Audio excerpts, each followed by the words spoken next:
I was running late, as usual. The elevator was jam-packed, the lights flickering slightly, as if mocking my every attempt to stay calm. The last thing I needed was to walk into the office, disheveled, late, and worse, flustered. But that's what I got for staying up until 2 a.m., poring over building plans, and trying to forget the dream I'd had. That dream, the one where I was in the church again. 8 years had passed, but it never failed to creep into my mind like a ghost. I could still picture it. Ethan standing there in his tux, his eyes a mix of disbelief and betrayal. My heart pounding as I left through the side door, my white dress brushing the floor for what should have been the last time I'd wear it. I never spoke to him after that day. I couldn't. What could I possibly say? The elevator doors finally opened, and I hurried to my desk, dropping my bag with a thud. "You're late," Maya called from across the room, her grin wide as she leaned over her cubicle, eyes glinting with amusement. "Rough night. You have no idea." I sank into my chair, rubbing my temples. Maya clicked her tongue sympathetically. "You're not still thinking about him, are you? God live, it's been forever. That ship sailed, hit an iceberg, and sank. Move on. If only it were that easy." I let out a non-committal hum, pulling out my tablet to avoid the conversation. Maya was relentless when it came to my love life, or rather, my lack of one. "You could at least pretend to be interested in dating," she pressed, undeterred by my obvious desire to dodge the subject. "When was the last time you went out with someone?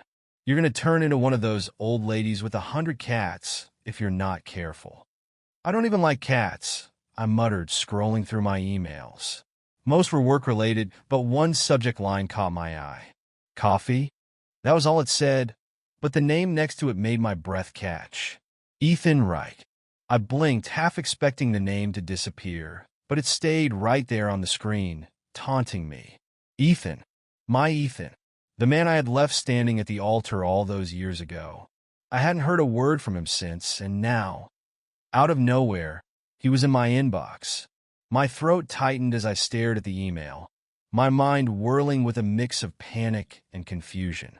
"You okay?" Maya asked, noticing my sudden silence. She craned her neck to peek at my screen. "What's going on?" I closed the email quickly. "Nothing. Just work stuff."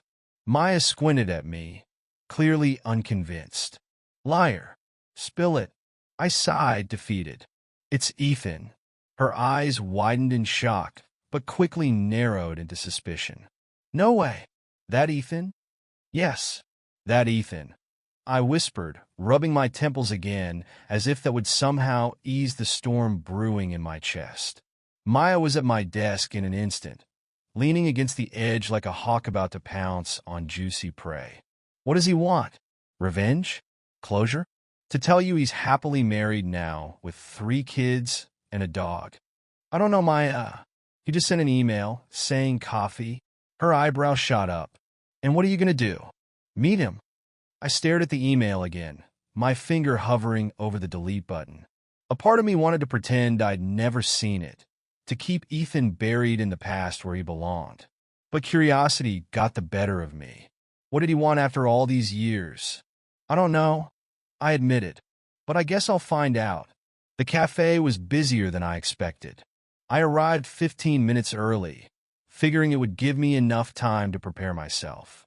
I ordered a cappuccino and sat at a corner table, nervously stirring my drink while my mind raced. What was I thinking? Agreeing to meet Ethan was a bad idea, one that had emotional disaster written all over it. I was halfway through my drink when the door opened, and I saw him. Ethan. My breath caught in my throat. He looked good, better than I remembered, actually. The years had been kind to him. His brown hair now flecked with a touch of gray, his sharp jawline even more pronounced. He spotted me immediately and walked over, calm and composed, as if we were just 2 old friends catching up. Not like I was the woman who had shattered his heart. "Olivia," he said, his voice smooth but cautious as he pulled out the chair across from me. "Ethan," I replied, trying to sound just as composed, though my pulse quickened as he sat down. There was a brief, awkward silence, before he spoke again. "You look well." "Thanks," I said, swallowing hard. "You too." Another pause. My mind raced with questions, but none of them made it past my lips. What was I supposed to say to the man I had abandoned, without explanation? Ethan leaned back, eyes steady on mine. "I guess you're wondering why I reached out." "You could say that," I muttered, unable to meet his gaze directly. The tension between us was palpable, but Ethan didn't seem angry. In fact, he seemed calm, too calm. He folded his hands on the table, his voice measured. "I'm not here to dredge up the past, Olivia. I've made peace with what happened." I blinked, surprised. Peace? How could he have possibly made peace with it when I still hadn't? "I've been back in town for a while now," he continued, "and I have a project I'm working on. A big one. I've heard about the work you've done as an architect, and I think you'd be perfect for it." My eyebrows shot up. "You want to hire me?" Ethan nodded, his expression unreadable. "I know it sounds crazy, but I believe in keeping business and personal separate. I wouldn't be here if I didn't think you were the best person for the job." I sat there, stunned. The Ethan was offering me a career-defining project. But there was more to this. There had to be. Was this his way of getting revenge? Was this some kind of twisted power move? "I don't get it," I said cautiously. "Why me, after everything?" He looked at me evenly, his eyes softening just a little. "Because you're good at what you do. And because maybe we both need some kind of closure." His words hung between us, heavy with unspoken meaning. I didn't know what to think, whether this was a chance to make amends or a path that would lead me back into the mess I'd left behind. "Think about it," he said, standing up and giving me one last look. "Let me know by the end of the week. I'm serious about the offer." And just like that, he walked out of the cafe, leaving me sitting there with 1,000 questions and a decision that could change everything. I spent the next 2 days avoiding the decision, burying myself in work as if a pile of blueprints could shield me from the storm Ethan had stirred up. Every time I closed my eyes, I saw his face, the way his gaze had softened when he said we needed closure. How could he be so calm about it? So composed after everything I had put him through? It was like a cruel joke. The life I had run away from him, marriage stability, was circling back into my orbit. And this time it came with strings I couldn't afford to cut. "You're not even listening, are you?" Maya's voice snapped me out of my thoughts as I stared blankly at the sketch in front of me. "Huh." Maya rolled her eyes, plopping down on the edge of my desk. "You've been zoning out ever since that email from Ethan. Have you told him no yet?" I sighed, resting my head in my hands. "I haven't told him anything." Her eyes narrowed. "Olivia, I love you, but you're insane if you're even considering this." "I'm not," I said quickly, but even I wasn't convinced. Maya raised an eyebrow, waiting for me to continue. I ran my fingers through my hair, frustrated with myself. "Okay, maybe I am, but this project, it's huge, Maya. The kind of thing that could really put me on the map. And I mean, maybe he's right. Maybe this is a way to, I don't know, get some kind of closure." "Closure," she scoffed. "You think working with your ex-fiancé is going to give you closure?" I shrugged. "It might. It's been 8 years. We're both different people now." "Sure," she said, voice dripping with sarcasm. "Except for the fact that you still can't even talk about why you left him without turning into a nervous wreck." I shot her a look, but she didn't back down. She never did when she thought I was making a mistake. "You left him for a reason, Liv. You remember that, right?" I did. God, I did. Back then, I was 24, standing in the bridal suite of the most expensive wedding venue in town, feeling like my entire life was closing in on me. Everyone had told me how lucky I was, how wonderful Ethan was, how perfect we were together. And he was wonderful. That was the problem. He was so perfect that I felt like I was slowly disappearing next to him. The pressure of being someone's everything was suffocating, and it terrified me. But how could I explain that to Ethan? How could I tell him that the very thing everyone envied about us, the security, the predictability, was what made me run? I trailed off, not really sure what I was trying to say. Maya sighed, giving me a sympathetic look. I know it's tempting. I know how badly you want to succeed in this career, but don't let him suck you back into something you're not ready for. This isn't about closure, Liv. It's about him having some kind of hold over you again. You can say no. She was right. Of course, she was right. But a part of me couldn't shake the feeling that this was more than just business. Ethan had always been direct, but there was something in his eyes when he mentioned closure that made me think he was holding something back. And as much as I hated to admit it, I wasn't sure I'd ever truly moved on. Maybe I never had. Friday afternoon came too quickly, and despite Maya's warnings, I found myself walking into Ethan's sleek downtown office. The receptionist ushered me into a large conference room, and there he was, calm, collected, the same self-assured air that used to draw me in. "Olivia, thanks for coming," he said with that smooth professionalism that made it seem like this was any other business meeting. He motioned for me to sit down across from him, and I obliged, suddenly feeling much more aware of my nerves. "So, have you thought about the offer?" he asked, leaning back slightly, his eyes scanning my face like he was trying to read every flicker of doubt. I took a breath. "Yeah, I have.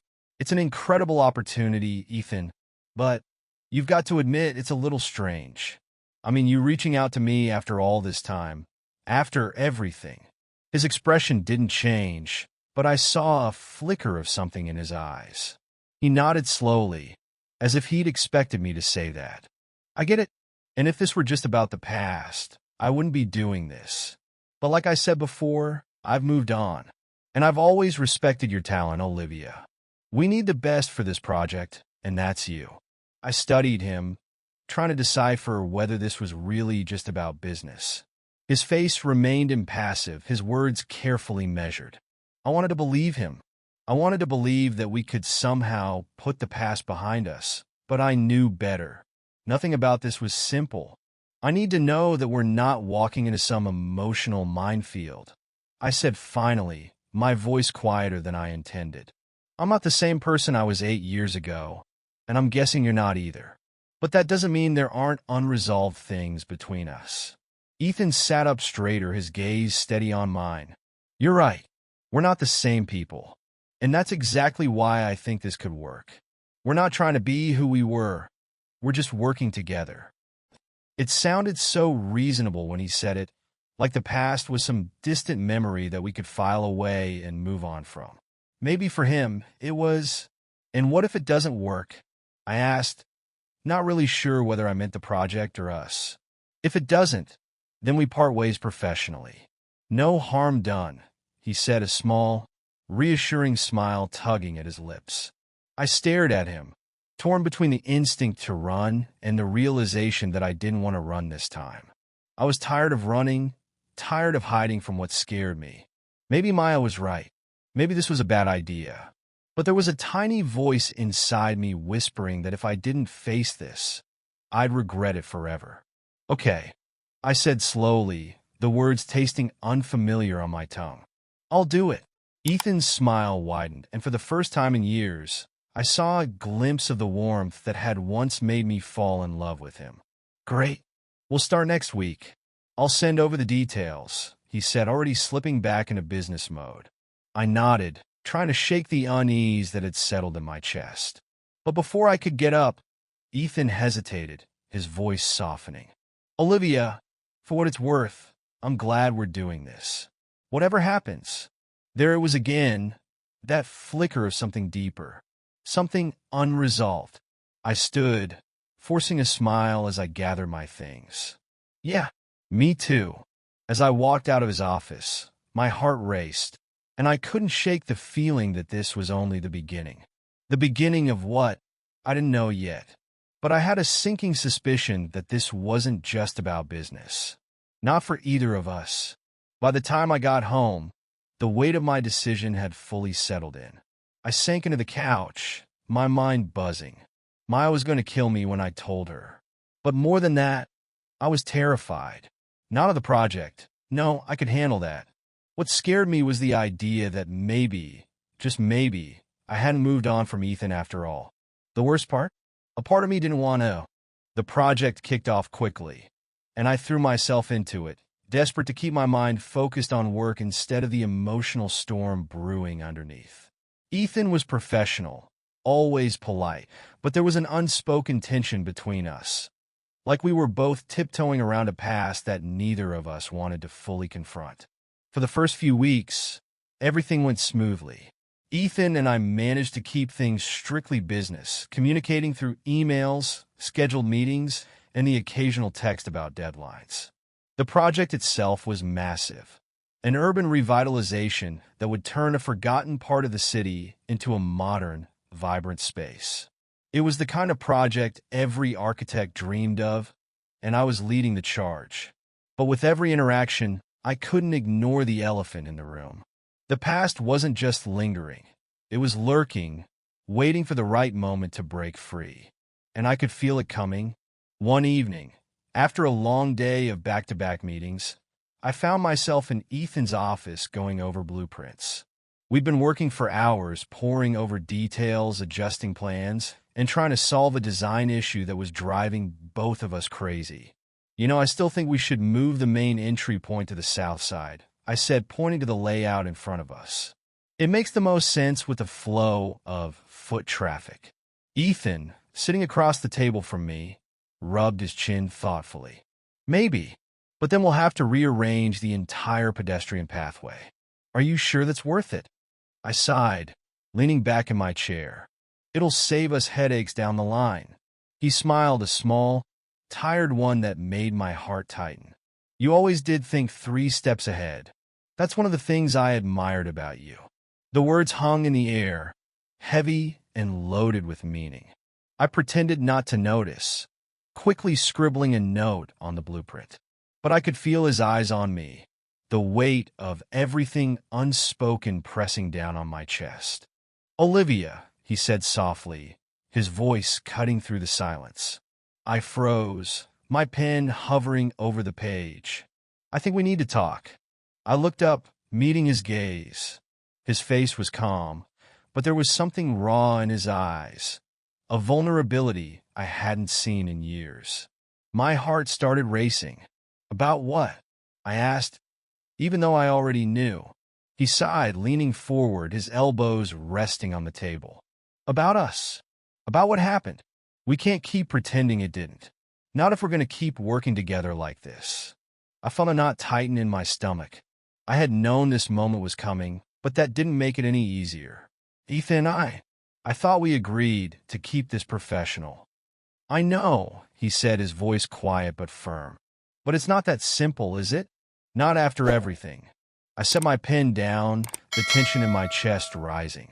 I had spent years avoiding this conversation, burying it under layers of work and time. But now, sitting across from him, I knew I couldn't avoid it any longer. You want to know why I left? I said, more a statement than a question.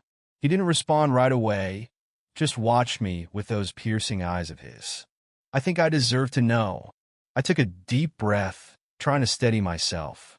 The memories came rushing back, standing in that bridal suite, my heart pounding in my chest as I stared at my reflection in the mirror. I had felt trapped, suffocated by the weight of everything that was expected of me. I was scared. I said finally, my voice barely above a whisper. I was terrified, Ethan. Everyone kept telling me how perfect we were, how lucky I was, and I started to feel like I was drowning under the pressure of it all. I didn't know how to be the person everyone expected me to be. And the more I thought about it, the more I realized that I didn't know if I could be the wife you deserved. He stared at me, his expression unreadable. I couldn't tell if he was angry, hurt, or just tired. I loved you. I continued, my voice breaking slightly. But I didn't know how to love you the way you needed me to. And instead of telling you that, I panicked. I ran. I know I hurt you. I've lived with that guilt every day since. Ethan's jaw tightened, and he looked away for a moment, as if collecting his thoughts. When he finally spoke, his voice was calm, but edged with something sharper. I wish you had told me that back then. I would have understood. Would you? I asked, the bitterness creeping into my voice before I could stop it. Because it didn't feel like there was any room for doubts, Ethan. You were so sure about everything, and I felt like I was the one who couldn't keep up. He blinked, surprised by my words. For a moment, neither of us spoke. The silence between us was thick with the weight of everything we hadn't said 8 years ago. I wasn't as sure as you think, he admitted, his voice soft. I mean, I loved you, I still care about you. But I was scared too, Olivia. I just didn't show it. I thought if I acted confident, it would make things easier for both of us. I didn't realize how much pressure you were feeling. I swallowed hard, the knot in my chest loosening slightly. Hearing him admit that he wasn't as perfect as I'd made him out to be, it was like a lifeline. I don't know why I reached out to you after all these years, Ethan continued, his voice more vulnerable than I'd ever heard it. I thought I was over it. I thought I'd moved on. But when I saw your name again, something shifted. I wanted to know if you were okay. And maybe I wanted to see if there was any chance for us to put it behind us. I stared at him, my heart pounding in my chest. This was the moment I had been dreading and hoping for all along. The chance to finally confront the feelings I had buried for so long. I don't know if we can put it behind us, I said quietly, my eyes dropping to the blueprints in front of me. There's so much between us, Ethan. So much that we never dealt with.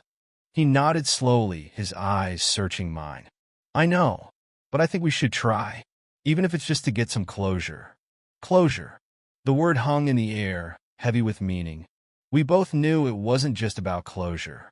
There was something deeper here, something neither of us could quite let go of. I don't know if I can do this, I whispered, my voice cracking. What if I screw everything up again? Ethan reached across the table, his hand brushing mine. The touch was light, tentative, but it sent a shiver down my spine. We're not the same people we were 8 years ago, Olivia. We both changed, and maybe that means we can figure this out together. His words hit me harder than I expected. There was a time when I believed Ethan and I were meant to be, that we could weather anything together. But that was before I had learned how fragile love could be, how easily it could be broken. I pulled my hand away gently, my heart aching. I don't know, Ethan. I don't know if I can be the person you need me to be. He watched me for a long moment, his expression softening. Maybe it's not about being what I need. Maybe it's about being who you are. For the first time in years, I felt like he saw me, the real me, with all my flaws and fears. And that scared me more than anything. I need time, I said finally, my voice barely a whisper. Ethan nodded, his eyes never leaving mine. Take all the time you need. As I walked out of his office that night, I felt like I was walking a tightrope between the past and the future. There was no simple answer, no easy fix. But for the first time in a long time, I felt like I wasn't running anymore. Maybe Ethan and I couldn't fix what had been broken. Or maybe, just maybe, we could find something new, something that didn't rely on who we used to be. The next few days passed in a blur. I threw myself into work, trying to ignore the way Ethan's words echoed in my mind. Maybe it's about being who you are. It was the first time in a long time that someone had seen me, really seen me, without expecting me to be perfect. And that terrified me. I told him I needed time, but deep down, I knew it wasn't time I needed. It was courage. It was a rainy Thursday evening when everything came to a head. I was working late at the office, staring at the project plans, but not really seeing them. My mind kept drifting back to that night in Ethan's office. The way his hand had brushed mine, the softness in his voice when he said he still cared. I wanted to believe that we could find our way back to each other. But every time I let myself hope, the memories of that day at the church came flooding back. The guilt, the shame, the fear that I would hurt him all over again. Was I really ready to face that? A knock on the door jolted me out of my thoughts. I looked up to see Ethan standing in the doorway, his coat dripping from the rain outside. "Hey," he said softly, stepping into the room. "I didn't expect you to still be here." I shrugged, trying to keep my voice steady. "Just going over some details." He didn't say anything for a moment, just watched me with that familiar intensity that always made my heart race. Finally, he took a deep breath, like he was steeling himself for what he was about to say. "I've been thinking about what you said, about needing time." He paused, searching my face. "And I get it. But Olivia, I need to know where we stand. I can't keep doing this limbo. I care about you. I never stop caring. But I need to know if you feel the same way." My breath caught in my throat. This was it, the moment I had been avoiding. The moment I'd have to face not just him, but my own heart. "Ethan," I hesitated, the words sticking in my throat. I had rehearsed this 1,000 times in my head, but now that the moment was here, I didn't know where to begin. He stepped closer, his eyes never leaving mine. "You don't have to be scared. Whatever you're feeling, just say it. I don't want to hurt you again." I blurted out, my voice trembling. "I'm terrified that I'll mess it up, that I'll ruin everything like I did before." Ethan's expression softened, and he reached out, gently taking my hand in his. His touch was warm, grounding me in the present moment. "You didn't ruin everything, Olivia. We were both young. We both made mistakes. But that doesn't mean we can't try again." My heart pounded in my chest, the flood of emotions too overwhelming to contain. I wanted so badly to believe him, but the doubts, the fears, they were still there, lurking in the shadows. "You were always so sure," I whispered, my voice barely audible. "And I wasn't. I wasn't sure of anything. I didn't know how to love you the way you needed me to." "I don't need you to be sure of everything," he said, his voice gentle but firm. "I just need you to be real with me, to be honest about what you want." His words hung in the air, thick with meaning. For so long, I had convinced myself that the best thing I could do for Ethan was to stay away, to protect him from my uncertainty, from the mess I still felt inside. But maybe that was just another way of running. Maybe what he needed wasn't my perfection, it was my willingness to try. "I still care about you," I admitted, my voice shaking. "I never really stopped, but I'm scared, Ethan. Scared that we'll try again, and it'll end the same way." He squeezed my hand, his eyes searching mine.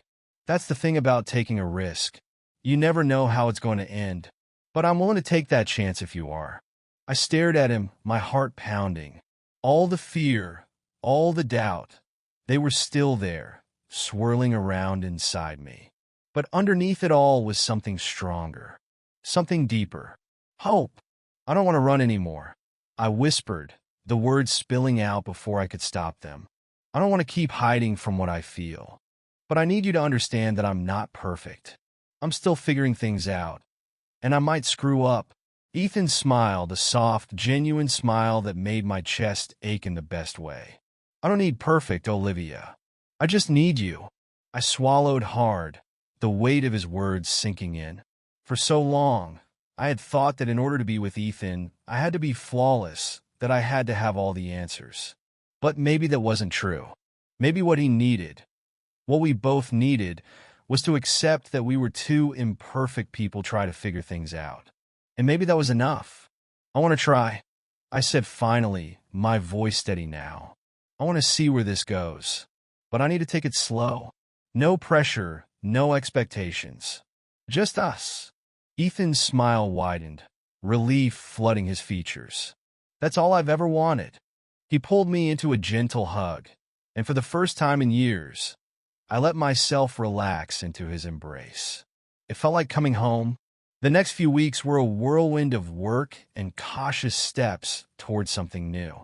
Ethan and I kept things professional during the day, but after hours, we allowed ourselves to be real with each other. We talked about everything, the past, the present, the people we'd become. There were no grand declarations, no rush promises. Just a quiet understanding that we were both in this together, whatever this turned out to be. One night, after a particularly long day at the office, Ethan and I found ourselves at a rooftop bar, sipping drinks and watching the city lights flicker in the distance. "So," he said, leaning back in his chair, his eyes twinkling with amusement, "what do you think? Could this be the start of something big?" I smirked. shaking my head at his playful tone. You mean the project or us? He grinned, taking a sip of his drink. Maybe both. I laughed, the sound light and free. It felt good to laugh with him again, to be in this moment without the weight of the past dragging us down. I think, I said slowly, meeting his gaze, that whatever happens, we'll figure it out. One step at a time. Ethan's smile softened, and he reached for my hand under the table, giving it a gentle squeeze. I liked the sound of that. As we sat there, watching the city below us, I realized something. For the first time in a long time, I wasn't afraid of what came next. The future was still uncertain, still full of risks and unknowns, but I wasn't running from it anymore. I wasn't running from us. Whatever happened, we would face it together. And that was the only offer I couldn't refuse. Do you believe in second chances when it comes to love? Could you trust someone again after they've hurt you? Let me know your thoughts in the comments.